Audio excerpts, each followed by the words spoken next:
নমস্কার, খোলা জানালার একটি নতুন পর্বে আপনাদের স্বাগত। আশা করি সবাই ভালো আছেন। চলুন শুরু করা যাক আজকে পুজো পর্ব। আজ বাড়িতে পুজো, তারই প্রস্তুতি শুরু হলো সকাল থেকে। প্রথমেই তাই দাঁড়ঘট স্থাপন করা হবে। আমি আর ছেলে শুরু করেছি সেই কাজটা। এরপর তো শুরু হবে ধীরে ধীরে সারাদিনের কাজ, আম পাতা লাগানো, যে কাজগুলো প্রতি বছর করতে আমাদের বেশ ভালো লাগে। মা, আমি আজ ঠাকুরের শাড়িটা পরাবো, চেষ্টা করবো। এখানে মা আর জ্যাম্মা বসেছে ঠাকুরের ভোগে সবজি কাটতে। বাড়িতে কোনো পুজো মানে সেই পুজোর জোগাড় করতে প্রায় সারাদিনটাই লেগে যায়। সারাদিন যে কত রকমের জোগাড় যন্ত্র টুকটুক করে করতে হয়। এখানে আমার বৌদির মা এসেছিলেন, তিনিও কিন্তু কাজে হাত লাগিয়েছেন।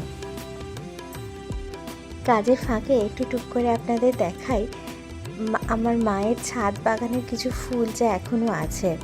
মা তো এখন এই বাড়িতে সবসময় থাকে না, তাই এইটুকুই ফুল এখন এখানে হয়ে আছে। এবারে নিজে থেকেই একটা গুরু দায়িত্ব কাঁধে নিয়েছি, সেটি ভালো করে পালন করতে হবে।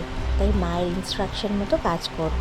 প্রতি বছর মাই এই কাজটা করে, এই বছর খুব ইচ্ছে হলো আমি একটু করি।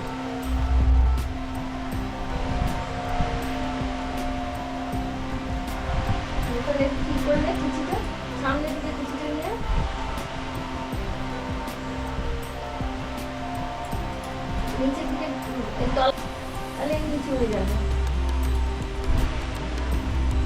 বুঝছেন? হ্যাঁ, এইবার ঘোরা, এবার ঠিক হয়ে যাবে। এই ঠিক হয়ে যাবে, বুঝতে পারলি? এবার মনে থাকবে।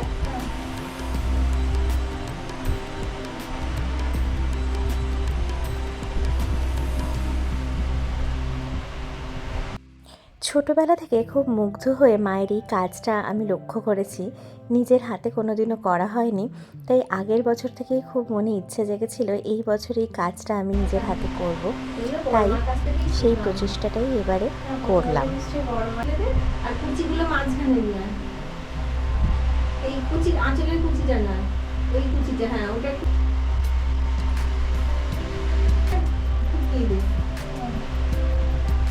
তলা আরো আরো ঢুকিয়ে দে, নিয়ে ওই হাতে তলা ঢুকে যাবে। হ্যাঁ, মুন্ডমালা তলা দিয়ে ঢুকিয়ে দে।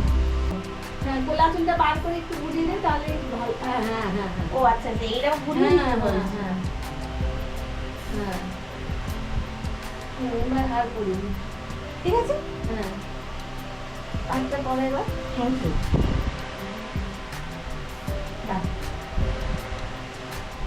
এই তো পেরেছি। আমি তো পার না পারার কিছু। এইবার ধীরে ধীরে গয়না দিয়ে মাকে সাজিয়ে তোলার পালা। সোনার গয়না বেশিরভাগ ব্যাংকের ভল্টেই থাকে, এই একদিনের জন্যই বার করে পরানো হয়। কিন্তু সব পরানোর পর মায়ের সাজটা হয় অপূর্ব। নিজের হাতে মাকে সাজাতে পেরে এই বছর আমার মনটা সত্যি খুব ভালো লাগছিল। কারণ ছোটোবেলা থেকে এই কাজটা দেখে দেখে এত ভালো লাগতো আমার। মা যখন এই কাজটা করতো আমি মায়ের হেল্পিং হ্যান্ড হিসেবে থাকতাম, আর আজ মায়ের ইনস্ট্রাকশনে আমি পুরো কাজটা করলাম।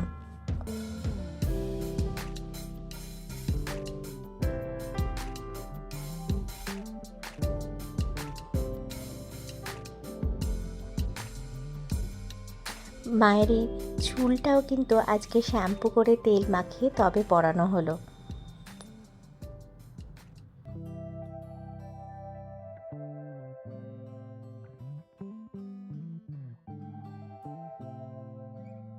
পুরো সাজসজ্জা হয়ে যাওয়ার পর সিংহাসনটা আলোর মতো লাগে, মনে হয় মা আলো করে সিংহাসনটা জুড়ে বসে আছে।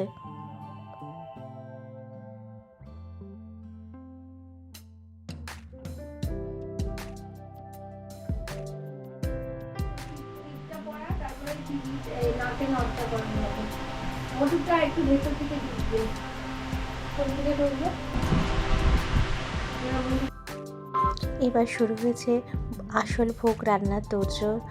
বৌদি, আমি, মা, জ্যাম্মা সবাই মিলে এখন হাত লাগিয়ে ভোগের তোড়জোড় করি। আর এখানে দুই ভাইকে আমি কাজে লাগিয়েছি আলপনা দিতে। তারা সারা সিঁড়ি জুড়ে আলপনা দিয়েছিল, সেই আলপনার ছবি তুলতে আমি ভুলে গিয়েছি। ধীরে ধীরে বিকেল গড়িয়ে সন্ধে নামছে, ভোগ রান্না প্রায় শেষের দিকে। আর মা এসেছে এবার ঠাকুরকে মালা পরাতে, কারণ পুজোয় বসে গেলে ঠাকুরমশাই তখন আর মালাটা পরানো যায় না, তাই মালা যা আনা হয় তা আগেই ঠাকুরকে পরানো হয়। আর ফুলের সাজে ঠাকুরের এই রূপ। আর এটি হলো চন্দন বাটার নিনজা টেকনিক, দেখলেন তো? এখানে সাজানো হচ্ছে 108টা প্রদীপ আর আরতির প্রদীপ। পুজো শুরু হয়ে গিয়েছে, ঠাকুরমশাই বসে গিয়েছেন পুজো করতে।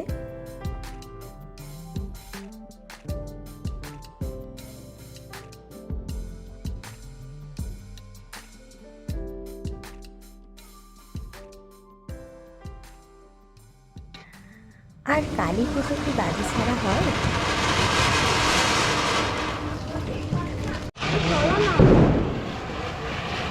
দেখতে পাচ্ছি না। এই হলো আমাদের বাড়ির দুই ছেলে। ঠাকুরকে প্রথমে দেওয়া হয়েছে লুচি, সুজি, নাড়ু এবং ফল প্রসাদ। আমি তো ওইটাতেই জ্বালানো হচ্ছে প্রদীপ। আমরা সবাই নিজের মনের ইচ্ছে ঠাকুরের কাছে এই 108টি প্রদীপ দিয়ে অর্পণ করলাম।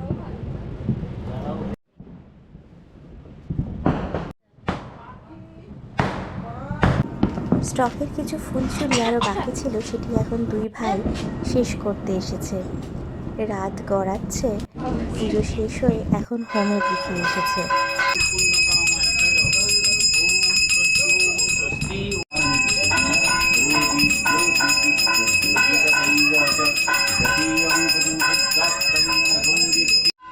রাত গড়িয়ে এসছে প্রায় অনেকটাই। এইবার ঠাকুরকে নিবেদন করা হবে খিচুড়ি ভোগ, যেখানে থাকবে খিচুড়ি, চচ্চড়ি, আলু ফুলকপির তরকারি, এবং আমাদের যেহেতু শাক্তমতে পুজো হয় সেখানে থাকবে মাছ প্রসাদও।